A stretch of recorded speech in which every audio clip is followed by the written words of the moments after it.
क्या आपको पता है इंडिया में गेम्स क्यों नहीं बन रहे? वर्चुअल प्रोडक्शन क्या होता है? यहाँ पे आर्टिस्ट अंडर पे क्यों है? ऑफिस पॉलिटिक्स क्या होता है? आप अपना कंपनी कैसे स्टार्ट कर सकते हैं? आज के जो हमारे गेस्ट है वो फाउंडर है पॉलीफोनिक टेक्नोलॉजी के, और ये सारे क्वेश्चंस हमने उनसे किए हैं। एपिसोड इन तक देखे, ये आपको बेटर लीडर बनने में हेल्प करेंगे। शुरू से शुरू करते हैं। Tell me about your childhood. So my childhood was very fun. Okay. I had very understanding family. हाँ. मेरे parents बहुत understanding थे. My dad was from art background. Okay. And शुरू से ही मतलब मेरा family कहीं ना कहीं तो art में बहुत बहुत बहुत interested था. मेरे cousins थे जो sculpting करते थे, कुछ artists थे, कुछ teachers थे, और मेरे डैड फाइन आर्ट्स से थे. सो चाइल्डहुड में ही स्केचिंग, पेंटिंग, आर्ट ये बहुत बोला जाता था घर पे, तो मुझे कहीं ना कहीं तो उसी में इंटरेस्ट था. स्कूलिंग बहुत अच्छा था मेरा. कॉन्वेंट में था, बहुत अच्छे फ्रेंड्स थे, लोकेलिटी बहुत अच्छा था. और ये मुंबई में ही था? हाँ, ये मुंबई में ही था. तो I am born and brought up in Mumbai itself. जब मैं फर्स्ट में था तभी जाके फर्स्ट टाइम मुझे बहुत ज़्यादा किसी चीज़ में इंटरेस्ट आया, एंड दैट वाज गेम्स. तो वीडियो गेम मेरे डैडी ने फर्स्ट मेरे को गिफ्ट किया था ऑन माय बर्थडे, और तब से लेके 10th तक, जब तक किसी को समझ में आता है करियर और ये सब चीज़ें, तब तक गेम्स एक ऐसी चीज़ थी जो मेरे लाइफ से बहुत जुड़ी. So right from good part of my life, right from bad part of my life, game एक ऐसा चीज़ था जो मैं हर रोज़ खेलता था. मारियो बोल लो, ब्रिक गेम्स बोल लो, पैकमैन बोल लो, तो ये चालू ही था. फिर 10th में जब मेरे को चीज़ें समझ में आने लग गई, 10th 11th के टाइम पे लकीली मुझे कंप्यूटर मिला, जहाँ पे एडवांस गेम्स मिले, प्ले स्टेशन मिला, तो कहीं ना कहीं I started getting more into games. फिर कॉलेज चालू हुआ. फिर कॉलेज में साइंस में था, तो आर्ट एक ऐसी चीज़ थी कि जो मुझे बहुत अच्छे तरीके से समझ में आ गई थी. हाँ, ताकि मैं I was not a fine artist, I was not able to draw at that level, but at least art क्या होता है ये मुझे पता था कि हाँ, मूवीज़ में आर्ट हो रहा है, गेम्स में आर्ट हो रहा है, यहाँ तक का नॉलेज मुझे मिल गया था. प्लस कंप्यूटर था, तो लकीली मेरा जो हार्डवेयर वाला था जिसने कंप्यूटर दिया था, उसने फोटोशॉप कंप्यूटर में इंस्टॉल करके दिया. सो दैट इज़ वेयर मैं फिडल कर रहा था उसके साथ. सो तभी ऐसा था कि फोटोशॉप के लिए कोई इन्फॉर्मेशन नहीं था. जितना इन्फॉर्मेशन था, एक मैगजीन आती थी कंप्यूटर रिलेटेड, तो उसमें कुछ ट्यूटोरियल्स रहते थे, कुछ चीज़ें रहती थी, तो मैं बैठता था, I used to work on it, और चीज़ें शुरू थी. फिर 12th आया, 12th ख़त्म किया, साइंस में था. 12th के बाद फिर आई टुक अ डिसीजन कि यार मुझे गेम्स बनाने के लिए कुछ करना है, एज इन गेम्स खेल तो रहा हूँ इन 12th स्टैंडर्ड, या, और बहुत ज़्यादा अटैचमेंट हो गया था गेम के साथ. और मेरा जो फैमिली था उसमें कोई मेंबर्स यूएस में भी थे, तो उन्होंने सजेशन दिया कि यार गेम्स में अगर जाना है तो इट्स टू अर्ली, इसको एनिमेशन कराओ. और एनिमेशन का बहुत क्रेज था तभी इंडस्ट्री में. सो 2004-05 का टाइम था जब भी मैंने एनिमेशन ख़त्म किया. डिप्लोमा होता था तभी कोई ऐसा डिग्री या ऐसे कोई कोर्सेज रहते नहीं थे, बट एक अच्छा था कि तभी जो सिखाने वाले टीचर्स रहते थे वो इंडस्ट्री से रहते थे. इंडस्ट्री छोटी थी, और that was the time when all the studios were getting up, new things about animation, VFX, ये सब नया नया इवॉल्व हो रहा था. तो वो बूम में मैं भी चला गया. फिर जाके once that was completed, that is where मुझे फर्स्ट जॉब मिला मेरा. It was an internship. एक स्टूडियो था जो एक अच्छी मूवी बना रहा था, वहाँ पे मेरा इंटर्नशिप शुरू हुआ. और फिर वहाँ से फिर मैं आगे बढ़ा. बट देन चाइल्डहुड में गेमिंग मुझे करना है, मैं एनिमेशन फील्ड और VFX फील्ड में फंस गया था. सो ये 12th तक का कहानी यहाँ तक था. तो सर एक्चुअली आप बचपन से ही गेम, घर में आपने बताया कि गेम बहुत खेल रहे थे, तो पेरेंट्स कभी मना नहीं किए कि गेम पढ़ाई पे ध्यान दे, मतलब हमेशा गेम ही क्यों कर रहे हैं? हाँ, सो मेरा मतलब जो अपब्रिंगिंग था उसमें सारी चीज़ें एकदम प्रॉपरली सेट थी. कि मेरा गेमिंग का टाइम एक था जिसमें मैं गेम्स खेलता था, और एक टाइम था जहाँ पे स्टडीज करनी है, और स्टडीज के टाइम पे स्टडीज करनी है. और I was a bright student, तो ऐसा कुछ था नहीं कि, और मेरे घर से ऐसा कोई बड़ा एक्सपेक्टेशन नहीं था कि सबके घर पे रहता है कि यार 90% निकालो, 80% निकालो. तो वैसा मेरे घर पे कुछ नहीं था. मेरे घर पे ये था कि यार पढ़, ओके, कोई प्रॉब्लम नहीं है. और पूरा फैमिली वॉज इन बॉम्बे, तो ऐसा भी कुछ था नहीं कि यार कोई प्रेशर था कि नहीं पढ़ेगा तो प्रॉब्लम हो जाएगा, बॉम्बे में नहीं रह पाएगा, ऐसा कुछ भी नहीं था. सो पेरेंट्स का वॉज वेरी लाइट, और वो मेरे को हेल्प करता था टू थिंक मोर. गेम्स खेलते खेलते खेलते फिर बनते कैसे है वो सोचने के लिए वो मेरे को फ्रीडम था, इसके लिए मैं वो पार्ट तक पहुंचा. तो फर्स्ट जॉब कैसी थी और कैसी स्टार्ट हुई आपकी? और थोड़ा अगर आप बता पाए कि सैलरी क्या थी फर्स्ट जॉब की. सो मेरा फर्स्ट तो हुआ ये था कि मेरे को 2 ऑप्शंस दिए थे घर वालों ने.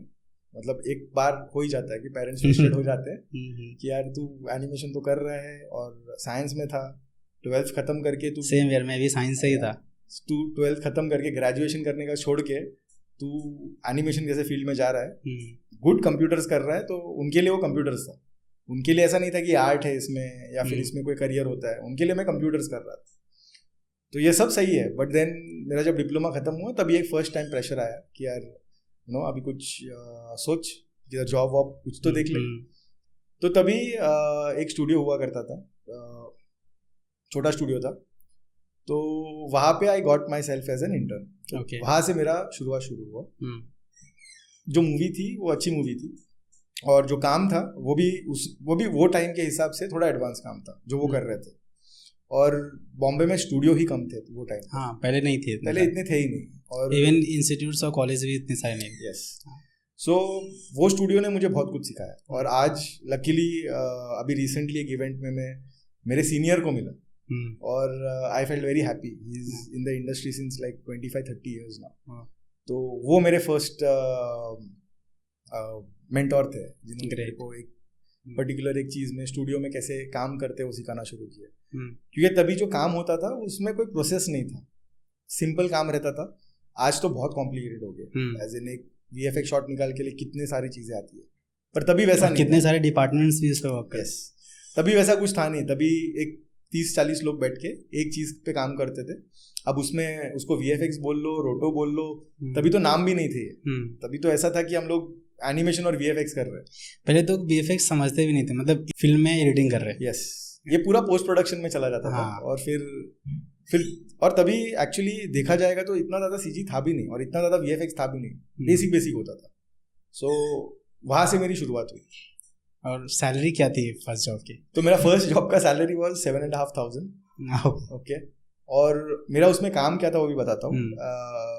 तो मैं तभी लाइटिंग सीख रहा था. एज इन इंस्टीट्यूट में एक पार्ट होता है जहाँ पे तुमको बेसिक नॉलेज दिया जाता है, बट जब तुम स्टूडियो में जाते हो तभी तुमको फर्स्ट पता चलता है कि जॉब और सीरियस प्रोडक्शन या सीरियस VFX क्या होता है. जब स्टूडेंट रहते हो तब आइडिया रहता है. तो आप इंस्टीट्यूट में थे? यस. ओके. सो इंस्टीट्यूट में मैं तभी सीख रहा था. माया वॉज माई सब्जेक्ट. तो मैं मॉडलिंग में बहुत अच्छा था, बट तभी ऐसा था कि जब भी मुझे इंटर्नशिप का कॉल आया तभी लाइटिंग का इंटर्नशिप का कॉल आया. तो अभी जैसे जैसे आज भी सब लोग करते हैं पहला इंपॉर्टेंट रहता है जॉब. अभी घर वालों को क्या बताना है, तो मैंने फिर भी एक ट्राई किया कि मतलब ठीक है लाइटिंग का टेस्ट दो, मैं करता हूँ.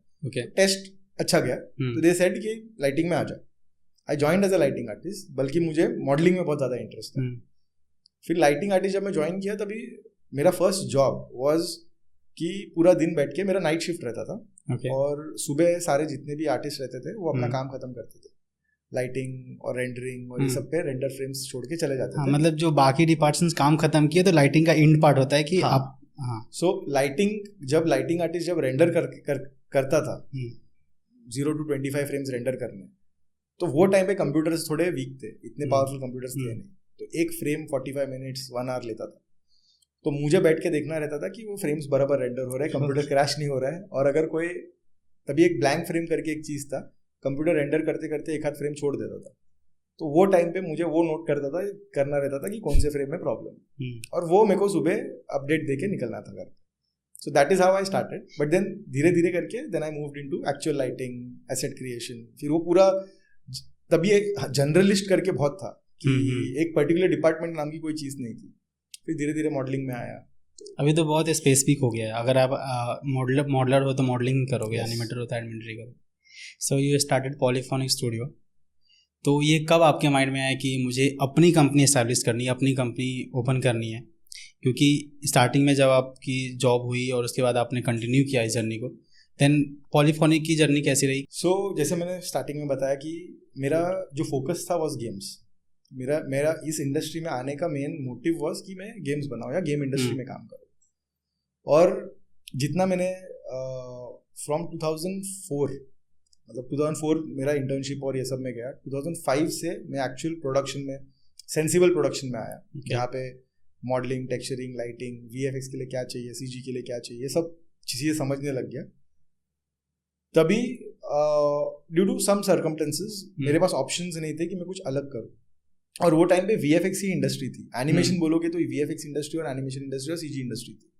गेमिंग इंडस्ट्री कहीं नहीं थी। एज इन गेम के एसेट्स या गेम का जो कोई भी काम इंडिया में नहीं होता था, और होता भी था तो बहुत छोटे छोटे जगह पे होता था। और बॉम्बे में मेरे पास वो कनेक्शन नहीं थे कि मेरे को मालूम पड़े कि कहाँ पे, और तभी गूगल और ये सब इतना स्ट्रांग नहीं था। सो 2005 से 2015 तक 10 साल I just work into the industry. कहाँ पे मैं टीचिंग में भी था, मैंने कोई इंस्टीट्यूट्स के साथ टीचिंग लेक्चर्स और ये सब भी किए, फ्रीलांसेस भी किए, कोई स्टूडियोज के लिए भी काम किए, मॉडलिंग से लेके रिगिंग तक, इफेक्ट्स तक, सब कुछ किए, छोटे छोटे एड्स वो भी करता था। ओके, बिकॉज मेरा वो क्यूरियोसिटी रहता था कि अरे यार क्या अपना करना है। हाँ, कि कुछ काम आ रहा है ना तो वो काम खत्म करते हैं, और वो धीरे धीरे करके क्या ना आपको टूल्स आने लगते हैं ना तो तुमको मजा आता है काम करने के लिए। तो वो मेरा फेज वैसा था।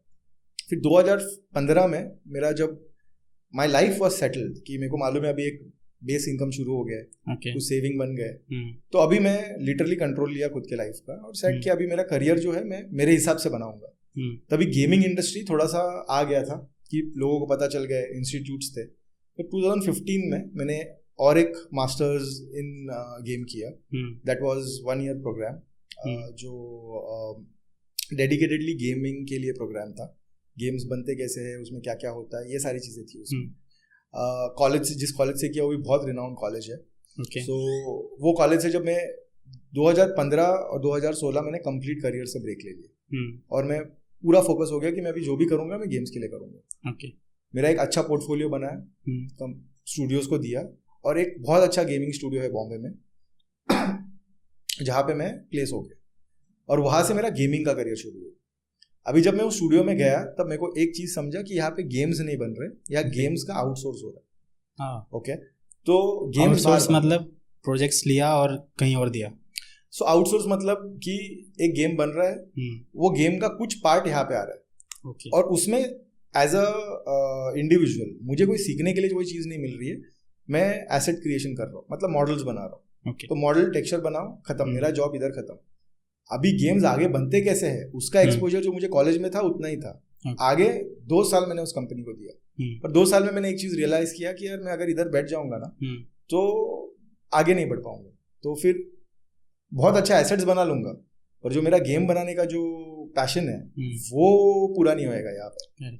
फिर मैंने एक थोड़ा सा लीप लिया, मैं सोचा कि यार वो कंपनी से बाहर निकलते हैं और फिर आगे का और देखते क्या होगा।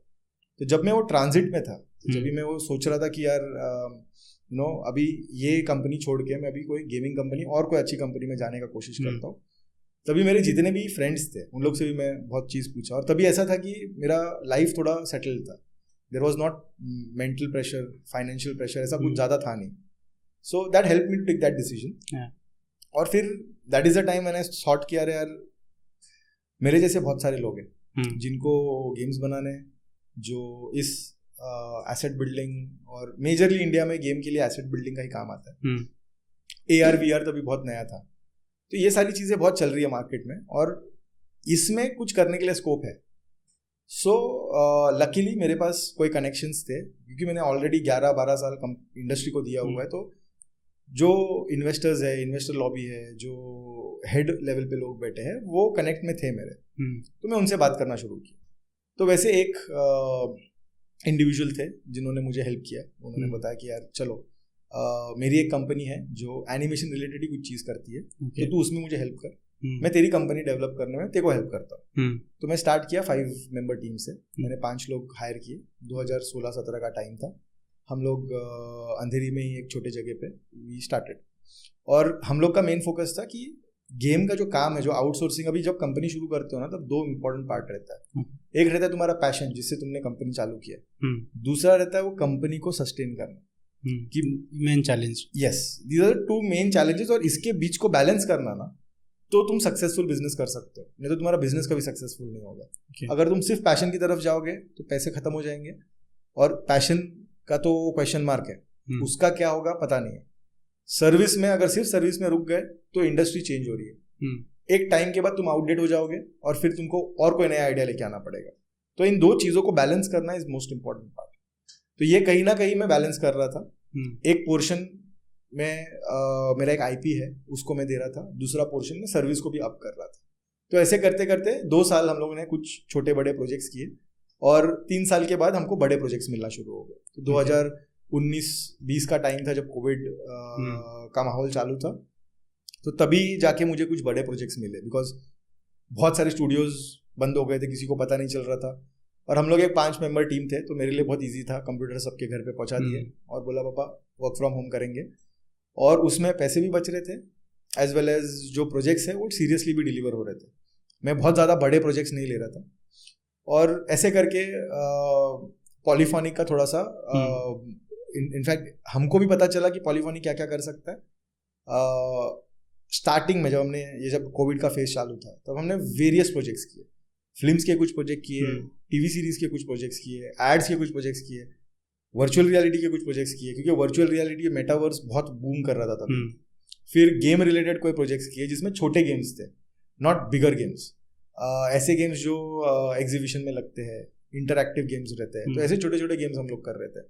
तो तभी जाके मुझे कॉन्फिडेंस आया कि यार अभी हम लोग कुछ कर सकते हैं। ओके, और जो मेरा सोच है वो इंडिया में भी चल रही है वो सारी चीज़ें, क्योंकि काम आ रहे हैं।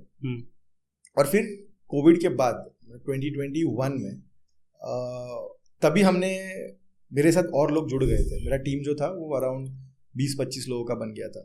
जगह खुद की ले ली थी, बिजनेस चालू था, अच्छा टर्न अराउंड आ रहा था।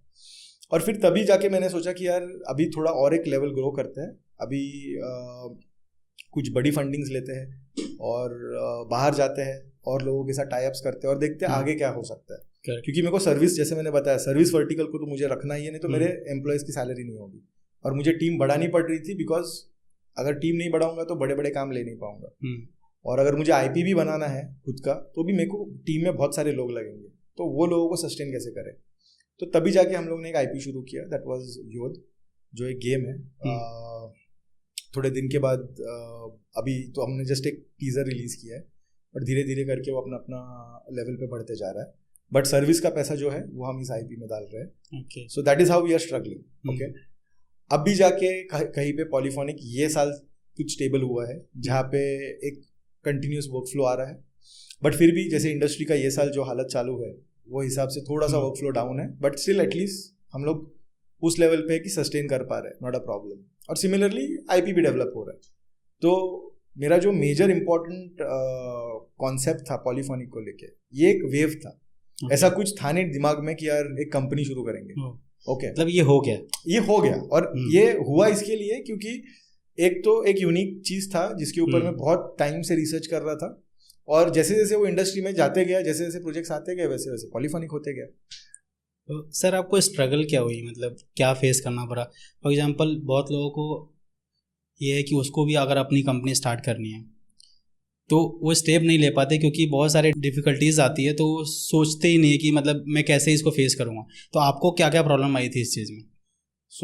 देखो, सबसे पहला चीज़, मतलब मैं जस्ट मेरा पर्सपेक्टिव बात कर रहा हूँ, जो दुनिया में देखी, जहाँ से मैं आया, मैं उसके बारे में बात कर रहा हूँ। करेक्ट। सबसे इम्पोर्टेंट पार्ट, अभी सबके लिए अलग अलग हो सकता है। ओके, मेरा व्यू जो मैंने फेस किया, मैं उसी के ऊपर बोल रहा हूँ। कंपनी शुरू करने के लिए 2 चीज़ तुमको चाहिए, सबसे इम्पोर्टेंट। एक तो पैसा, दूसरा एक यूनिक चीज़ जिसके ऊपर तुम बैंक कर पाओ। बिकॉज तुम्हारे पास अगर यूनिक चीज़ नहीं है तो तुम्हारे कंपनी में कोई पैसा नहीं डालेगा।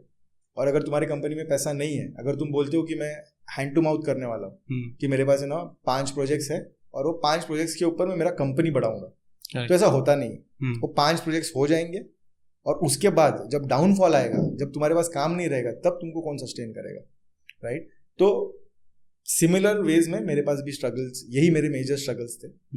और जो और एक इम्पॉर्टेंट एस्पेक्ट है वो है कि जो तुम्हारे पार्टनर्स है या जो तुम्हारे साथ काम कर रहे हैं, वो तुम्हारे में बिलीव कर रहे हैं या तुमको सपोर्ट कर रहे हैं, या तुम्हारा और उनका रिलेशन कैसा है, वो तुम्हारा कंपनी का फ्यूचर डिसाइड करता है। Correct. सो मेरे लिए जो मेन स्ट्रगल था that was arranging the funds. No, काम करना है और पैसे आने हैं वो तो है ही, बट अगर जिस दिन काम नहीं है उस दिन तुम कंपनी तो बंद नहीं करोगे। तुमने जिस एम्प्लॉइज को हायर किया है उनको तुम एक दिन में घर पे नहीं भेज सकते हो। तो वो एक स्ट्रगल था कि वो प्लेटफॉर्म कैसे बनाऊं कि जहाँ पे polyphonic becomes secured. So that was the first struggle. दूसरा स्ट्रगल होता है कि जब तुम्हारा ये प्लेटफॉर्म बन जाता है, फिर वो प्लेटफॉर्म को जस्टिफाई करने के लिए तुम्हारे पास कंटिन्यूस फ्लो ऑफ वर्क चाहिए। तो बिजनेस डेवलप कैसे करें, बिकॉज हम तो टेक्निकल लोग हैं, हम मार्केट में जाके कुछ बोल सकते हैं, पर काम लाना बिजनेस डेवलपर्स का काम है। बिजनेस डेवलपमेंट एक अलग वर्टिकल है कंप्लीट, और ये अच्छा काम करती है। तो penetration is also one of the important factor कि हमारा एक सर्विस वर्टिकल है, पर वो सर्विस वर्टिकल को सर्विस तब मिलेगा, तब काम मिलेगा जब तुम लोगों को मालूम है, और इतने सारे स्टूडियोज है उसमें तुम कैसे ऊपर जाओगे। तो मेरे लिए जो सबसे इम्पोर्टेंट पार्ट था गेमिंग और मेटावर्स और VR, ये ऐसी कुछ चीजें हैं। आपके पास सारी नई टेक्नोलॉजी थी। हाँ, तो उसके वजह से मुझे बहुत सारे जगह पे एंट्री मिला। तो मैं अभी भी, हम फिल्म्स के बारे में ज़्यादा नहीं बोलते, हम ज़्यादा गेम्स के बारे में बोलते हैं, VFX के बारे में बोलते हैं, वर्चुअल प्रोडक्शन के बारे में बोलते हैं। और इसके वजह से क्या होता है ना, हमको एंट्री मिल जाती है। और फिर उसके बाद फिर तुम भले उनके साथ तुम VFX के काम करो, एनिमेशन के काम करो ऑब्वियसली, और तुमको जिस चीज़ के लिए बुलाया गया है वो तो सर्विसेज तुम दे ही रहे हो। ओके, तो हम लोग वर्चुअल प्रोडक्शन के बारे में बात करें कि एक्चुअली वर्चुअल प्रोडक्शन क्या है और उसकी पूरी प्रोसेस क्या है, कि वो कैसे शूट में यूज आते हैं और कैसे वो उस इक्विपमेंट को फिक्स करते हैं। राइट। सो देखो, वर्चुअल प्रोडक्शन ये एकदम लेमैन टर्म्स में अगर मैं एक्सप्लेन करूँ इसको, तो ये प्रोडक्शन ही है। प्रोडक्शन में तुम क्या करते हो, फिल्म का जब प्रोडक्शन होता है, कैमराज होता है, सेट होता है, लाइट्स होते हैं, सेट के ऊपर अलग अलग चीज़ें होती है, फिर एक्टर्स और एक्ट्रेस आके वहाँ पे अपने डायलॉग्स और वहाँ पे शूट होता है। इसको तुम वर्चुअल करोगे तो उसके लिए जो भी करना पड़े, it is called as virtual production. अब वर्चुअल प्रोडक्शन का जितना मार्केट में मैंने देखा हुआ है, लोग बहुत बड़ी बड़ी बातें कर रहे हैं। LED स्क्रीन्स, महंगे ट्रैकर्स, फिर हाई एंड कंप्यूटर्स। सेम हम लोग भी यही सुन रहे हैं। यस। तो ऐसा कुछ है नहीं। तुम्हारा प्रोडक्शन में से कोई भी एक पार्ट अगर वर्चुअली रिप्लेस कर सकते हो तो तुम वर्चुअल प्रोडक्शन ही कर रहे हो। ओके। अभी जैसे एनिमेशन एक टर्म, इंडिया में एनिमेशन बोलोगे तो सब कुछ आ जाता है। तुम्हारा मॉडलिंग भी एनिमेशन में आता है, टेक्सचरिंग भी एनिमेशन में आता है, और कोई लोग तो VFX को भी एनिमेशन में ही डालते हैं। राइट।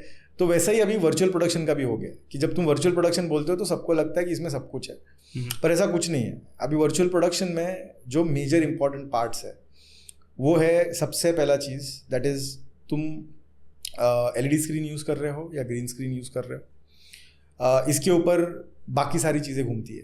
तो अगर LED यूज़ कर रहे हो तो उसका तरीका पूरा अलग है, तुम ग्रीन स्क्रीन यूज़ कर रहे हो तो उसका तरीका अलग है। दोनों का कुछ फ़ायदा है, कुछ नुकसान भी है। तो तुम जब LED स्क्रीन लाते हो, बाकी तुम कुछ चेंज मत करो, तुमने LED स्क्रीन ला के रख दी या फिर तुमने ग्रीन स्क्रीन रख दिया। अभी इसको जब तुम शूट कर रहे हो तब रियल टाइम तुम्हारा बैकग्राउंड चेंज हो रहा है। तो जैसे LED स्क्रीन के ऊपर सपोज तुम एक कार का शॉट ले रहे हो जिसके अंदर हीरो कार में बैठा हुआ है और पीछे बैकग्राउंड मूव हो रहा है। जनरली हम लोग क्या करते हैं, ग्रीन स्क्रीन पे इसको शूट करते हैं और फिर कंपोजिटिंग में चलता हुआ बैकग्राउंड डालते हैं, उसका एक फुटेज शूट करते चलता हुआ। yes. और उसको पीछे लगा देते हैं। अब यही अगर मैं ऑन शूट करूँ तो मेरा पोस्ट प्रोडक्शन का खर्चा बच जाता है। तो होता क्या है, मैं एक LED स्क्रीन लगा दूंगा, पीछे दूर रखूंगा अराउंड 2 feet 3 feet, ओके, या मोर देन दैट, और मेरा एक्टर कार में बैठा है, स्टूडियो के अंदर मैं शॉट ले रहा हूँ, मुझे किधर बाहर जाने की ज़रूरत नहीं है, और मेरा जो LED पे जो कंटेंट चल रहा है वो फुटेज जो मैं बाहर से रिकॉर्ड करके लाया। मैं जब ये शॉट लूँगा तो मुझे पोस्ट प्रोडक्शन में ये छोटी छोटी चीज़ें करने की ज़रूरत नहीं रहेगी। तो ये भी वर्चुअल प्रोडक्शन होता है। ओके, कल को तुमने ग्रीन स्क्रीन डाल दी, बहुत सारी टेक्नोलॉजीज़ है जो अभी मार्केट में लोग यूज़ कर रहे हैं। जो सबसे बड़ा चीज़, मतलब वर्चुअल प्रोडक्शन फिल्म्स में बहुत कम यूज़ होता, मतलब फिल्म्स में बहुत लास्ट आया। सबसे पहले तो न्यूज़ वाले वर्चुअल प्रोडक्शन करते थे। हाँ, ओके, तो तुम जो भी टेलीविजन शोज देखोगे, अपने न्यूज़ चैनल्स देखोगे, तो ग्रीन स्क्रीन पे शूट होता था और फिर वो रियल टाइम रिप्लेस होता था। ओके, अब इसके लिए पहले भी बहुत सारे सॉफ्टवेयर्स थे। जीरो डेंसिटी करके एक सॉफ्टवेयर है, पता नहीं कितने लोगों को पता है, बट जीरो डेंसिटी करके एक सॉफ्टवेयर है जो मेजर न्यूज़ चैनल्स हैं उन्होंने प्रोक्योर किया था।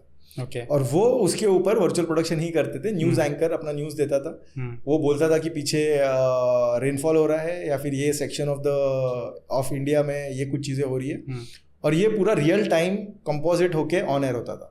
ओके, तो यही टेक्नोलॉजी को और थोड़ा डिटेल में करना पड़ा, बिकॉज जब तुम फिल्म्स बनाते हो तो हर एक फ्रेम क्रिएटिवली अल्टर होती है, तो उसको और डिटेल में करना था। तो ऑब्वियसली पैसे बढ़ गए, बाकी सारी चीज़ें बढ़ गई, टेक्नोलॉजी और डिटेल में करनी पड़ी, और ये सब 2019-20 के बीच में ये सारा का सारा इंडस्ट्री इसी के पीछे भागना शुरू कर दिया कोविड के बाद। यस, मोशन कैप्चर एक चीज़ है। अगर मुझे कोई सीजी कैरेक्टर है, वो कैरेक्टर मुझे रियल उसके ऊपर जो एक्टिंग हो रही है वो रियल दिखनी चाहिए, तो मोशन कैप्चर करके एक चीज़ आती है जिसके वजह से एक्टर एक्टिंग करता है और वो सेम एक्टिंग जो भी एक्टर किया है एज इट इज़ जो 3D कैरेक्टर है उसके ऊपर चला जाता है। ये भी वर्चुअल प्रोडक्शन का ही पार्ट है। कैमरा ट्रैकिंग हो गया, जैसे न्यूज़ में अगर तुम देखोगे तो कैमरा में स्टिल रखूंगा तो भी कोई प्रॉब्लम नहीं है, बट मूवीज़ में तुमको कैमरा मूव करना पड़ता है, जूम करना पड़ता है, तो उसके लिए कैमरा ट्रैकर्स आ गए। तो कैमरा ट्रैकर्स क्या करते थे, तुम्हारे कैमरा का पोजीशन वो कंप्यूटर को देते थे। अब जब तुम सपोज वही कार का शॉट जहाँ पे हीरो बैठा हुआ है, बैकग्राउंड मूव कर रहा है, अगर मैं कैमरा लेफ्ट राइट मूव करूंगा तो दिख जाएगा कि बैकग्राउंड फ्लैट है। तो उसके अंदर का कैमरा और जो रियल टाइम कैमरा है उन दोनों को सिंकअप करने के लिए कैमरा ट्रैकिंग की चीज़ें लोगों ने बनाना शुरू की। बहुत सारे प्रोडक्ट्स आए मार्केट में, बहुत सारे लो बजट भी थे, हाई बजट भी थे, डिपेंडिंग अपॉन तुम्हारा फिल्म क्या है उसके हिसाब से लोग वो ट्रैकर्स और कैमराज और ये सब खरीदना शुरू किया। तो वर्चुअल प्रोडक्शन बेसिकली तुम कोई भी चीज़ वर्चुअली करोगे, जो भी प्रोडक्शन का पार्ट है वो अगर वर्चुअल में लेके आओगे तो इसको हम लोग वर्चुअल प्रोडक्शन बोलेंगे। VR भी लोग यूज़ करते हैं वर्चुअल प्रोडक्शन में। VR इसके लिए कि अगर मैं कोई डिजिटल सेट बना रहा हूँ तो वो सेट में मैं 2D स्क्रीन पे ही बनाऊंगा वो सेट। जाहिर सी बात है, मेरे को मालूम ही नहीं पड़ेगा ये पत्थर या एक दीवार उसमें डिस्टेंस कितना है, तो लोग VR का यूज़ करने लग गए। इसका नाम था VR स्काउटिंग। तो VR स्काउटिंग भी बहुत फेमस हुआ और आज भी बहुत लोग यूज़ करते हैं वर्चुअल सेट्स बनाने के लिए। तो ऐसे बहुत सारी छोटी छोटी टेक्नोलॉजीज है जो एक साथ जुड़ी हुई है और इसी का नाम बेसिकली वर्चुअल प्रोडक्शन है।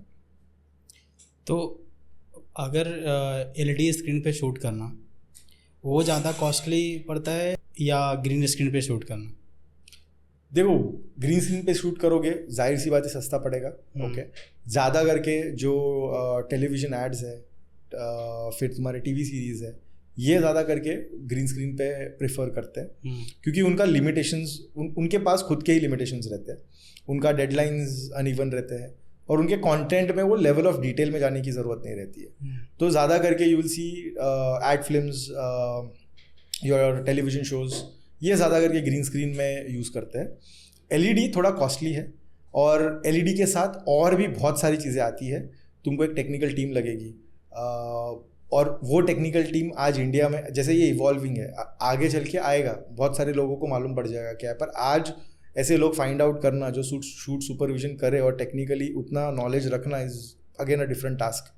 फिर बाहर से टीम बुलानी पड़ती है, उनका कॉस्ट अलग हो जाता है। तो LED स्क्रीन के ऊपर शूट करना एक तो हैवी भी है, वो मैन पावर हैवी है, टैलेंट हैवी है, प्लस कॉस्टली है बिकॉज तुम LED स्क्रीन रेंट आउट कर रहे हो। और ये LED जो है ये हमारे नॉर्मल बिलबोर्ड वाले LEDs नहीं है, ये LEDs हाई रेजोल्यूशन LEDs है जो जिसके अंदर फ्लिकर्स और ये सब नहीं आए, उसके लिए बहुत सारी अंदर टेक्नोलॉजीज बनाई हुई है। तो LEDs are more expensive than green screen, but सबसे important part virtual production itself एक एक्सपेंसिव चीज़ है। ये कोई अल्टरनेटिव इसको मत समझो कि मेरे शूट में एक अमाउंट आ रहा है, वर्चुअल प्रोडक्शन लेके आ जाऊंगा तो वो X माइनस समथिंग हो जाएगा, वो X प्लस चीज़ें होने वाली है। सो क्वालिटीज़ में कितना डिफरेंस है, लाइक ग्रीन स्क्रीन और that LED screen? Yup. So what is the difference in quality? So virtual production का ये बहुत ज़्यादा लोगों को आइडिया नहीं है इस चीज़ के बारे में, बहुत ज़्यादा। सो जितना लोगों ने सुना उतना सुना। ओके, सो जैसे तुमने पूछा कि क्वालिटी में क्या डिफरेंस है, अब क्वालिटी में डिफरेंस नहीं आता है। क्वालिटी में डिफरेंस तभी दिखेगा तुमको एक्चुअली जब तुम रॉन्ग शॉट के लिए रॉन्ग टेक्नोलॉजी यूज़ करोगे। जहाँ पे तुमको ग्रीन स्क्रीन यूज़ करनी है वहाँ पे ग्रीन स्क्रीन यूज़ करो, जहाँ पे तुमको एलईडीज यूज करना है वहाँ पे एलईडीज यूज करो। मतलब सिंपल, इसमें बहुत सारी चीज़ें होती है। जब हमारे पास कोई मूवी आती है और हम जब इसके ऊपर टेक्निकल सजेशंस देते हैं और पाइपलाइंस बनाते हैं, तो हम लोग यही करते हैं, पहले पूरा शॉट ब्रेकडाउन लेते हैं। अब वो शॉट के लिए कौन सा टेक्नोलॉजी प्रिफर्ड है वो हम उनको सजेस्ट करते हैं। वर्चुअल प्रोडक्शन के लिए तुम अगर पूरा दिन ट्रैकर्स लाके रखोगे, पूरा दिन एलईडीज को बर्न करोगे, तो तुम्हारा कॉस्ट तो ट्रिपल एक्स बढ़ते ही जाएगा वो। तो वो शॉट के लिए तुम एक दिन में वर्चुअल प्रोडक्शन का शूट फ्लोर तुमने बुक किया है, पर वो एक दिन में तुम कितनी सारी चीज़ें करने वाले हो, उसके हिसाब से हम लोग वो टेक्निकल स्टिचिंग करते हैं। जहाँ पे तुमको लग रहा है लाइट इंटेंसिव है, ये एक वन ऑफ द सिनेरियो बता रहा हूँ, जहाँ पे तुमको दिख रहा है कि मेरे सीन में बहुत सारा रिफ्लेक्शन है, बहुत ज़्यादा लाइट इंटेंसिव है, तो वहाँ पे हम लोग एलईडी लाइट्स प्रीफर करते हैं, एलईडी स्क्रीन्स प्रीफर करते हैं, बिकॉज उसमें दोनों चीज़ हो जाती है। तो बैकग्राउंड भी आ जाता है, दूसरा जो रिफ्लेक्टिव लाइट्स रहती है, ये पोस्ट में करना थोड़ा डिफिकल्ट है कि मेरे पास रिफ्लेक्शंस है, उसमें से पहले तो ग्रीन स्क्रीन हटाओ या ग्रीन स्पिल है वो हटाओ, उसका वो आर्टिस्टिक लाइट बने, वो आर्टिस्ट भी उतना डेवलप्ड होना चाहिए कि वो उतना सीन तुमको बना के दे। तो वो चीज़ के लिए हम लोग एलईडी स्क्रीन यूज़ करते हैं। जहाँ पे मेरे फास्ट गोइंग शॉट्स है, जहाँ पे एक हीरो कार में बैठा हुआ है, कैमरा मूव हो रहा है और पीछे का बैकग्राउंड मूव हो रहा है, उसके लिए मुझे एलईडी स्क्रीन की ज़रूरत नहीं है। उसका जो लाइटिंग है वो मैं DMX में भी या LED low budget LED lights के साथ भी मैं उसको सिमुलेट कर सकता हूँ। तो it completely depends, the quality depends, अगर तुम्हारे डिसीजंस राइट है। नहीं तो फिर तुम कितना भी कुछ कर लो, तुम्हारी क्वालिटी ना ग्रीन में आएगी ना एलईडीज पे आएगी। और फ्यूचर में क्या लग रहा है, वर्चुअल प्रोडक्शन किस तरह से चेंज करेगा शूट्स को, और क्या इंपॉर्टेंस रहेगी? मतलब जितना मैं देख रहा हूँ एलईडीज वर्चुअल प्रोडक्शन, ये चेंज मतलब एज एन चेंज कितना करेगा और क्या करेगा, दैट्स अ वेग क्वेश्चन राइट नाउ, बिकॉज सब लोग एक्सप्लोर कर रहे हैं। बहुत सारे कम मूवीज़ है जिन्होंने एलईडीज का प्रॉपर यूज़ किया है, वर्चुअल प्रोडक्शन का राइट यूज़ किया है और अच्छे शॉट्स निकाले हुए भी है। और बहुत सारे केस स्टडीज़ है जहाँ पे लोगों ने वर्चुअल प्रोडक्शन पे शूट करने गए और उनके प्रोजेक्ट्स, मेरे पास एक इंक्वायरी आई थी जहाँ पे उन्होंने बहुत बड़ा ब्लंडर किया था वर्चुअल प्रोडक्शन के ऊपर। पूरी मूवी, वो मूवी नहीं थी, 15 मिनट्स की वो शॉर्ट मूवी थी, बहुत बजट हो गया था उनका, और उसके बाद एलईडीज वर्कआउट नहीं हुई, वर्चुअल प्रोडक्शन वर्कआउट नहीं हुआ, हमको पूरा का पूरा पोस्ट प्रोडक्शन में डिलीवर करना पड़ा। सो ऐसे भी केस स्टडीज़ है। नाउ ये चेंज करेगा डेफिनेटली, और व्हाट आई फील लाइक, ये तो सबका अपना अपना पॉइंट ऑफ व्यू रहता है, बट मेरा पॉइंट ऑफ व्यू यही है कि ये सब टेक्नोलॉजीज तुमको हेल्प करने वाली है। तुम्हारा अगर विजन है फिल्म बनाना, तो ये सारे टूल्स बन रहे हैं तुम्हारे लिए जिससे तुम और अच्छा फिल्म बना पाओ। जैसे मैं अगर कोई CG शॉट लेना चाहता हूँ जहाँ पे एक 3D कैरेक्टर है या एक 3D चीज़ है जिसके साथ मेरा एक्टर रिएक्ट कर रहा है, तो उसको कभी भी आइडिया नहीं रहती है। आइदर कोई ग्रीन कपड़े में कोई बंदा खड़ा रहता है, फिर मेरा जो DOP रहता है उसको जो स्क्रीन पे दिखता है वो ग्रीन चीज़ के साथ मेरा एक्टर इंटरेक्ट कर रहा है। बट अगर उसके जगह पे मैं रियल टाइम मेरे मॉनिटर के ऊपर DOP को मैं दिखाऊँ कि ये कंपोजिट ऐसा होने वाला है शो, तो उसका भी डायरेक्शन, उसका भी जो एंगल्स है, उसका भी जो विजन है वो उधर ही क्लियर हो जाता है। तो नॉर्मली पोस्ट पे बहुत लोड आता है। तो ये सारे टेक्नोलॉजीज यहाँ पे भी यूज़ होना शुरू हो गए अभी। So it is not only limited कि मैं सिर्फ शॉट्स बनाने में या फाइनल शॉट्स निकालने में ही इनका यूज़ करूँगा, मैं ऑन शूट में असिस्टेंस के लिए भी यूज़ कर सकता हूँ इसका, राइट। तो ऐसा अभी जो वर्ल्ड है ये इधर शिफ्ट हो रहा है अभी। अभी प्री विजुअलाइजेशन करके एक नया चीज आ गया इंडस्ट्री में, जहाँ पे लोग प्रीविजेस बनाने लग गए कि मेरा शूट पे कैमरास कैसे मूव होंगे, एक्टर्स कहाँ पे रहेंगे, मेरा कैमरास प्लेस कैसे होंगे, मेरे लाइट्स कैसे प्लेस होंगे, ये भी अभी प्री विजुअलाइजेशन करना शुरू। मतलब एक मूवी बनने से पहले मूवी दिखेगी कैसे, वो पहले रेडी हो गई। ये वर्चुअल प्रोडक्शन के लिए सबसे इंपॉर्टेंट स्टेप है। अभी जब ही अपने फिल्म मेकर्स जब इस चीज़ को पहले समझना शुरू करेंगे, जब प्री विजुअलाइजेशन करेंगे, तब जाके मैं वर्चुअल प्रोडक्शन और ये सब के बारे में सोच पाऊंगा, और उसके लिए टाइम है। और व्हाट आई फील इज ये बिग बजट मूवीज़ है जहाँ पे quality is the first level, वहाँ पे ये सारे टेक्नोलॉजीज काम में आएंगे। जहाँ पे मेरे को डिलीवरी का टेंशन है, जहाँ पे मेरा बजट कंस्ट्रेंट है, जहाँ पे मुझे जैसे बॉलीवुड नॉर्मली काम करता है, अगर वैसा है तो ये technologies I don't think so implement करना सिंपल होगा, वो डिफिकल्ट हो जाएगा और इम्प्लीमेंट करने के लिए। हाँ, एड फिल्म्स के अंदर ये बहुत टेक्नोलॉजी चल रही है, बिकॉज एड्स में क्या है, तुम्हारे बैकग्राउंड्स लिमिटेड है, तुम्हारा शूट का शेड्यूल लिमिटेड है, और जो चीज़ें हैं वो प्री डिसाइडेड है। तो और छोटा सा कंटेंट है तो ये फटाफट निकल जाता है इसके ऊपर। बट फिल्म मेकर्स को इवॉल्व होने के लिए, वर्चुअल प्रोडक्शन को समझने के लिए, हमारे जो आर्टिस्ट है उनको, हमारे प्रोडक्शन टीम को ये समझने के लिए अभी बहुत टाइम है। तो ये अपने पेस से चलते जाएगा। और जाहिर सी बात है, देखो एक टाइम था जब हम पेंटिंग बनाते थे पोस्टर्स की, फिर जाके फोटोशॉप पे बननी शुरू हुई। जो पेंटर्स थे उन्होंने अडॉप्ट करना शुरू किया, और अडॉप्ट करना ही पड़ेगा। तो आगे चल के जैसे जैसे इंडस्ट्री आगे जाएगी, नए नए टैलेंट और नए नए लोग सीखना भी शुरू करेंगे। तो ये अच्छे डायरेक्शन में ही जाएगा, ये कोई गलत डायरेक्शन में लेके नहीं जाएगा, किसी का जॉब नहीं खाने वाला ये, दैट इज़ फॉर श्योर। और प्रीवियस अभी ज़्यादातर हेल्प हो गया डायरेक्टर के लिए और एक्टर्स के लिए जो एक्टिंग कर रहे हैं, डायरेक्ट कर रहे हैं मूवी, और डीओपी के लिए। यस, कि उनको पता है कि प्रीवियस देख करके कैमरा कैसे मूव होने वाली, राइट। तो उनके लिए बहुत ज़्यादा हेल्पफुल है। यस, प्लस जब तुम्हारा शूट खत्म होने के बाद जब तुम पोस्ट प्रोडक्शन हाउस को बताते हो कि मुझे इन शॉट्स में क्या करना है, तो उनको भी क्लियरिटी आ जाती है।